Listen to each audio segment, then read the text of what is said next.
Bnasam al-Lu'an al-Rawehman al-Rawehnam। अस्सलाम अलैकुम व रहमतुल्लाह व बारकातुहू। क्या आपने कभी सोचा है कि अल्लाह ताला औलाद का फैसला कुन कुन औरतों के लिए रोक देता है?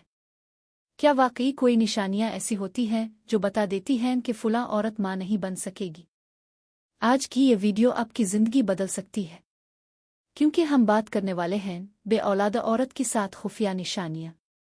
वो 7 निशानियां जो ना तो डॉक्टर बताते हैं ना मौलवी साहिब खिलकर बयान करते हैं, बल्कि ये राज कदीम किताबों बुजुर्ग औरतों की ज़बानी और अल्लाह की मख्फी हिकमत में छुपे हैं। तो तैयार हो जाए, क्योंकि अभी जो कुछ आप सुनने वाले हैं वो सुनकर आपकी रूह कांप जाएगी। एक पहली निशानी, वो औरत जो सुबह सादिक से पहले उठकर अल्लाह से औलाद नहीं मांगती। एक बुजुर्ग खातून फरमाती थीं कि जब सहर का वक्त होता है, फरिश्ते ज़मीन पर उतरते हैं और जो माँ बनना चाहती है वो इस वक्त रू रू कर अल्लाह से मांगती है। लेकिन जिस औरत का दिल नींद में डूबा रहता है, इसकी गोद खाली रह जाती है। ये कोई इत्तेफाक नहीं, ये अल्लाह की तरफ से पहला इशारा होता है। दूसरी निशानी, वो जो अपनी सास को माँ नहीं मानती। मैंने एक खातून को देखा, खूबसूरत पढ़ी लिखी मगर सास से जुबान दराज। 10 साल गुजर गए, कोई औलाद न आई। जब इसने सास के पांव दबाए और मुआफ़ी मांगी तो अल्लाह ने इसी साल बेटा अता फरमाया, क्योंकि औलाद की कुंजी सास के कदमों में छपी होती है। तीसरी निशानी, जिसके घर में कभी गरीब बच्चों को खाना न खिलाया जाए।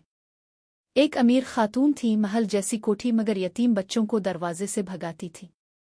उनकी गोद हमेशा खाली रही।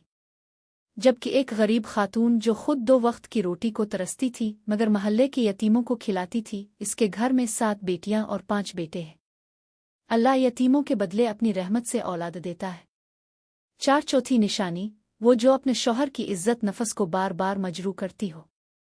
एक खातून ने मुझे रात को फ़ोन किया, रोते हुए कहा, मेरी शादी को 12 साल हो गए, कुछ नहीं हुआ। पूछा तो पता चला वो शौहर को हर बात पर ऊना मर्द कहती थी।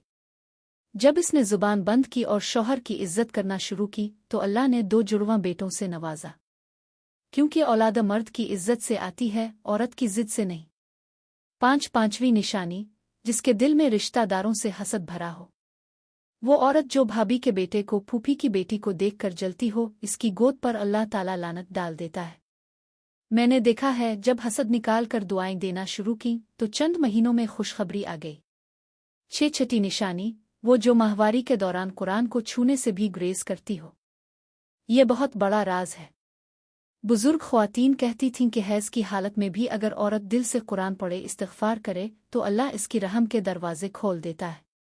मगर जो औरतें इसे नापाकी समझकर अल्लाह से भी मुंह मोड़ लेती हैं, उनकी गोद नापाक रह जाती है।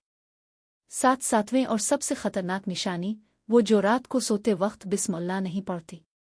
शैतान इस औरत के पेट पर बैठ जाता है और कहता है, यहाँ मेरी बादशाहत है।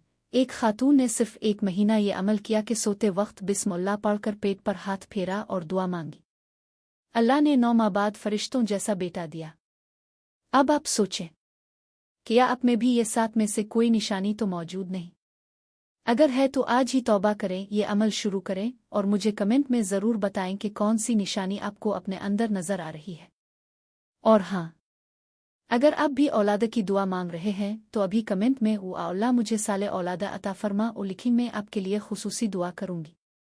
वीडियो पसंद आए तो लाइक और सब्सक्राइब ज़रूर करें, घंटी दबा दें ताकि अगली वीडियो फ़ौरन मिले। अल्लाह हम सब को नेक और साले औलाद अता फरमाए। आमीन।